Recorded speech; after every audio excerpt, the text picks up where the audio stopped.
हे friends, morning कहूँ या night कहूँ, एक्चुअली मैं मिड नाइट के 1:11 हो रहा है। आप लोग सोच रहे होंगे कि मैं इस टाइम क्या कर रही हूँ। मुझे बिल्कुल नींद नहीं आ रही थी, बिल्कुल भी नहीं। और किसी किसी दिन ऐसा हो जाता है ना, मतलब मैं क्या बताऊँ। मैं बाकी चीज़ को तो मैनेज करती हूँ, बाकी चीज़ों से तो परेशान होकर खुद को संभालती हूँ, लास्ट में मेरा नींद भी मुझे नहीं छोड़ता है। क्या नींद की बीमारी है। इतना सोने का प्रयास करती हूँ, इतना सोने का प्रयास करती हूँ, हर वो चीज़ अपनाती हूँ जिससे नींद आ जाए, लेकिन जिस दिन मुझे नींद नहीं आना रहता है ना, बिल्कुल नहीं आता है। तो मैं सोची कि क्या फ़ायदा बिछावन पे लेटे लेटे टाइम वेस्ट करने से, क्योंकि ऐसे ही रात भर में अगर नींद नहीं आएगी तो जाहिर सा बात है कि कल का पूरा दिन जो है ना वो लेजीनेस में बीतने वाला है। तो मैं सोची कि चलो अभी पढ़ाई स्टार्ट कर देते हैं। सो मैं आ गई हूँ पढ़ाई स्टार्ट करने के लिए। तो टाइम 1:12 हो गए हैं। मैं आप लोगों को रियल टाइम सर्च करके दिखा देती हूँ।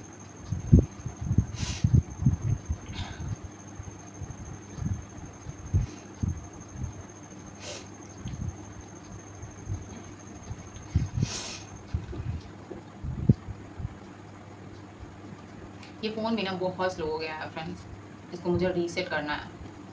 देख लो, देखिए आप लोग, 1:13 हो रहा है। कभी अपनी नींद की कहानी बताऊंगी मैं आप लोगों को फ्रेंड्स। आप लोग विश्वास नहीं करोगे कि मैंने अपने नींद की बीमारी को ठीक करने के लिए क्या नहीं किया है।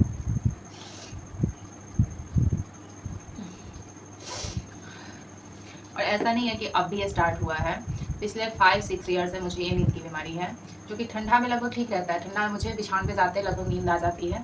ये प्रॉब्लम मुझे गर्मी में होती है। अगर आप लोगों के पास कोई सॉल्यूशन हो ना, प्लीज़ मुझे बताइएगा, प्लीज़। लेकिन फिर भी आपको पता है फ्रेंड्स, मतलब हर चीज़ से तो मैं फ़ाइट कर ही रही हूँ। जैसा कि आप लोग ब्लॉग देखते होंगे तो आप लोगों को पता चलता होगा, मैं हर अपने आप से फ़ाइट करती हूँ। ऐसा नहीं है कि बस मैं आस-पास और बाकी काम और आस-पास जो चीज़ें हो रही है बस उसी से फ़ाइट कर रही हूँ, मैं खुद से भी फ़ाइट करती रहती हूँ। हे फ्रेंड्स, आज ना मैं अपने ज़िंदगी की कुछ स्टोरी आपको बताती हूँ कि मेरे साथ ऐसा क्यों होता है, क्यों मुझे कभी-कभी रात में नींद नहीं आती है। शादी के बाद ना 3-4 साल मैंने पूरा डिप्रेशन में गुज़ारा है, जहाँ पे ना तो मुझे नींद आती थी, ना मुझे भूख लगती थी।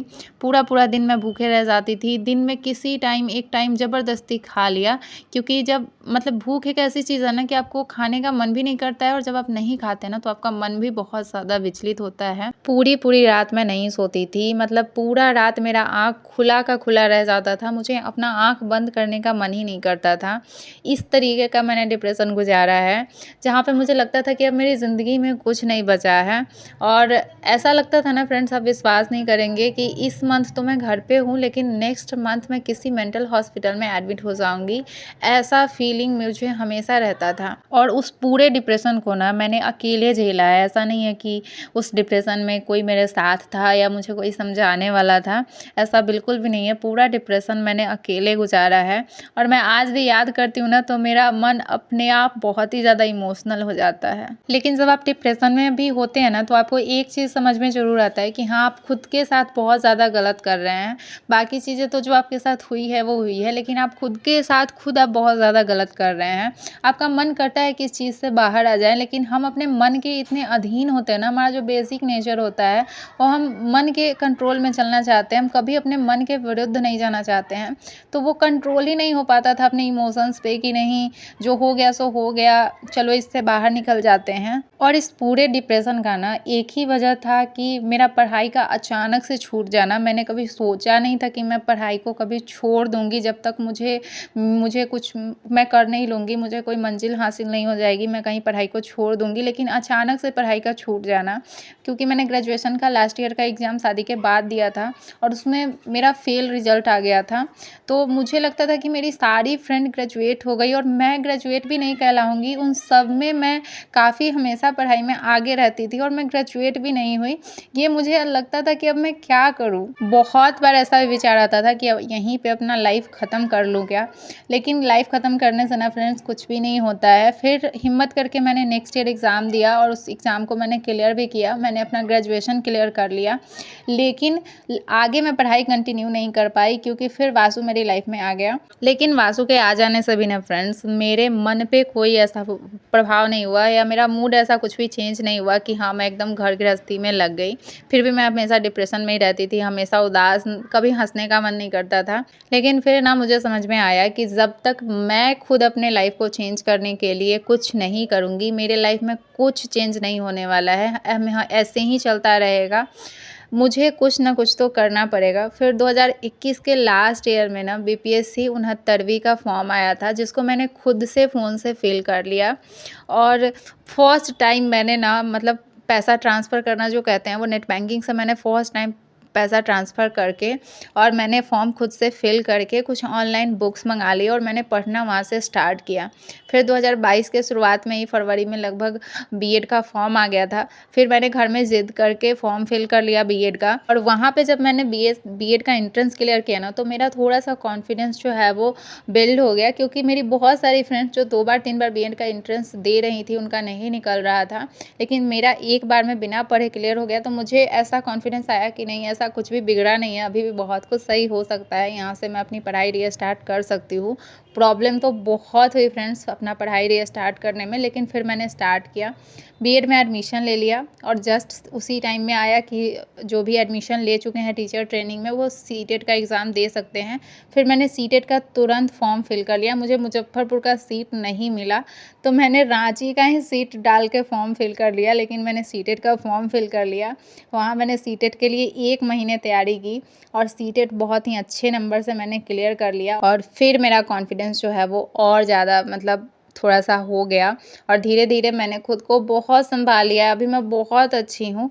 लेकिन हाँ, जो चीज़ आपके साथ हुई रहती है ना, उसका असर आपकी ज़िंदगी पे ज़रूर रहता है, और वही चीज़ें कभी-कभी हावी हो जाती है, तो मुझे रात का नींद फिर से गायब हो जाता है।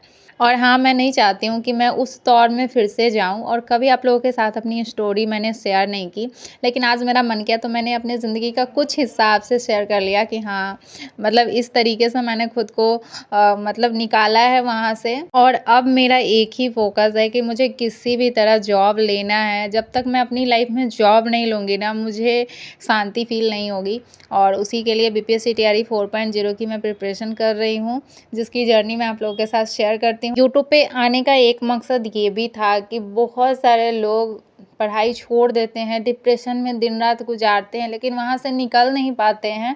मेरी तरह कोशिश करने के बाद भी निकल नहीं पाते हैं। मुझे ऐसा लगा कि शायद मैं अपनी जर्नी आप लोगों के साथ शेयर करूँगी, तो आप लोगों को भी ज़रूर मोटिवेशन मिलेगा, और आप लोग भी ज़रूर चाहेंगे, जिस परिस्थिति में है उस परिस्थिति से आप लोग ज़रूर निकलना चाहेंगे। इसलिए अपनी जर्नी जो है वो यहाँ पे शेयर करना मैंने स्टार्ट किया। और आपको पता है फ्रेंड्स, अगर आपको बहुत ज़्यादा थिंकिंग करने की आदत है ना, कि आप बहुत ज़्यादा सोचते हैं, तो आपको ना किसी काम में लग जाना चाहिए, क्योंकि जब आप काम में लगे रहते हैं ना, तो आपको सोचने का टाइम नहीं मिलता। जैसे मैंने जब से अपनी पढ़ाई स्टार्ट की है ना, मेरे पास बिल्कुल टाइम नहीं रहता है, कि जो टाइम रहता है मैं उसमें पढ़ाई करती हूँ, उसके बाद वीडियो मैं बनाती हूँ, तो वीडियो आप लोगों के साथ शेयर करती हूँ। इन सारे कामों में ना मेरा टाइम एकदम ख़त्म हो जाता है, और मेरे पास सोचने का टाइम नहीं रहता है। और वही होता है कि कभी-कभी रात में सोते हैं और कुछ ऐसा सोचना आ जाता है और नींद नहीं आती है, तो मैं तुरंत उसी टाइम पढ़ाई करने के लिए फ़िलहाल चली जाती हूँ, क्योंकि पढ़ाई में जब मैं लग जाऊँगी तो वो चीज़ें ऑटोमेटिक दिमाग से हट जाएँगी। ये स्टोरी मैंने आप लोगों के साथ इसलिए बताई कि आप में से बहुत सारे लोग मेरी तरह लाइफ़ ज़रूर गुज़ार रहे होंगे या गुज़ारे होंगे, और उससे निकलना चाह रहे होंगे, लेकिन निकलने का रास्ता नहीं मिल रहा होगा। मैं यही कहूँगी कि अगर आपके साथ भी ऐसा है ना, अगर आप डिप्रेशन में हैं, बहुत ज़्यादा ओवरथिंकिंग करती हैं, तो आप किसी काम में लग जाइए। क्योंकि जब हम खाली बैठे रहते हैं ना, तो खाली दिमाग शैतान का होता है। हमारे दिमाग में ना बहुत ज़्यादा फालतू-फालतू चीज़ें, फालतू-फालतू बातें आती हैं। हमें अक्सर ना खुद से आगे वाला दिखाई देता है, कभी भी हम खुद से पीछे वाले को नहीं देखते हैं। हमें ऐसा लगता है कि हमसे जो आगे रहता है, हमें लगता है कि वो आगे कैसे निकल गया, और हम कभी खुद से पीछे वाले को नहीं देखते हैं कि वो हमसे पीछे कैसे रह गया। और जिस दिन हम खुद से पीछे वाले लोगों को देखना स्टार्ट कर देंगे ना, उसी दिन हमारे लाइफ से ना आधा दुःख खत्म हो जाएगा फ्रेंड्स। तो बाकी स्टोरी किसी और दिन शेयर करूँगी। लास्ट में मैं इतना ही कहना चाहूँगी फ्रेंड्स, कि अगर खाली बैठे हैं, बहुत ज़्यादा ओवरथिंकिंग करते हैं, तो किसी न किसी काम में लग जाइए। खुश रहिए, जो आपको पसंद हो ना वो चीज़ें कीजिए, और घर में अगर कुछ भी आपके साथ गलत हो रहा है ना, तो आवाज़ ज़रूर उठाइए, अपना एक पॉइंट ऑफ व्यू ज़रूर बनाइए। घर में आप अपना विचार ज़रूर रखिए, चाहे उस विचार की वैल्यू हो या ना हो। लेकिन खुद जिस दिन आप किसी पद पे पहुंच जाएंगे ना, आपके विचार की वैल्यू ज़रूर आपके घर में होने लगेगी। सो जैसा कि हर वीडियो में बोलती हूँ कि अपने जीवन को बेहतर से बेहतरीन बनाने के प्रयास में लगिए। जो अच्छा लगे वो चीज़ कीजिए जिससे आपका जीवन बेहतर हो। और आज का पूरा वीडियो मैंने अपनी स्टोरी बताने में ख़त्म कर दी, कुछ भी शेयर नहीं किया, पूरे रूटीन मैंने आपके साथ शेयर नहीं किया। यहाँ पे आप देख सकते हैं क्योंकि रात में मैं सोई नहीं थी तो मेरी आँखें आपको दिख रही होंगी कैसी सूजी-सूजी सी लग रही है और पूरा दिन कुछ करने का मन नहीं कर रहा था, जैसा कि मैंने पहले ही कहा है। तो चलिए इस वीडियो को यहीं पे एंड करते हैं। इस वीडियो को शेयर बहुत ज़्यादा कीजिएगा ताकि हर हाउसवाइफ तक ना ये वीडियो पहुँचे और वो इस वीडियो से थोड़ा-सा मोटिवेशन ज़रूर ले कि अपनी ज़िंदगी को ख़राब ना करें, आगे बढ़े ज़िंदगी में। तो चलिए वीडियो को लाइक, चैनल को सब्सक्राइब करिएगा। मिलते हैं नेक्स्ट वीडियो।